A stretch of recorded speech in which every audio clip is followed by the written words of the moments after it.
আসসালামু আলাইকুম। বাংলাদেশিদের সুখবর দিল ওমান সরকার। এই বিষয় নিয়েই থাকছে এই ভিডিও জুড়ে বিস্তারিত আলোচনা। তাই আপনাদের কাছে অনুরোধ রইল ভিডিওটি না টেনে সম্পূর্ণ দেখতে থাকুন, কারণ এই ভিডিওটি সকল ওমান প্রবাসীদের জন্য, বিশেষ করে যে সকল প্রবাসীরা ওমানে যেতে চান সে সকল প্রবাসীদের জন্য খুবই গুরুত্বপূর্ণ হতে চলেছে। তাই আপনাদের কাছে অনুরোধ রইল ভিডিওটি না টেনে সম্পূর্ণ দেখতে থাকুন। চলুন আজকের মূল আলোচনা শুরু করে যাক। নিয়ম মেনে ওমানে ভিসার জন্য আবেদন করলে মাত্র 1 থেকে 4 সপ্তাহের মধ্যে আবেদন প্রক্রিয়া সম্পূর্ণ করার সিদ্ধান্ত নেওয়া হয়েছে।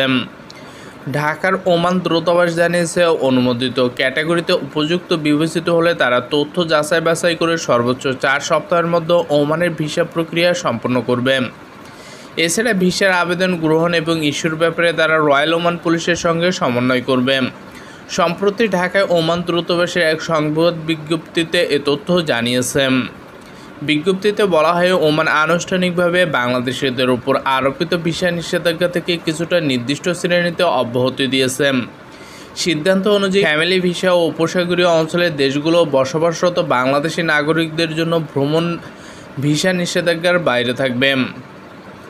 নিষেধাজ্ঞা প্রত্যাহার করা হয়েছে চিকিৎসক, প্রকৌশলী, নার্স, শিক্ষক, হিসাবরক্ষক, বিনিয়োগকারীদের ভিসার উপর থেকে। অফিসিয়ালি ভিসা ও আর্থিক ক্ষমতা সম্পন্ন পর্যটকদের ভিসাও নিষেধাজ্ঞার আওতায় পড়বে না। গত বছরের 31শে অক্টোবর বাংলাদেশি নাগরিকদের জন্য সব ধরনের ভিসা বন্ধ করে দেয় ওমান।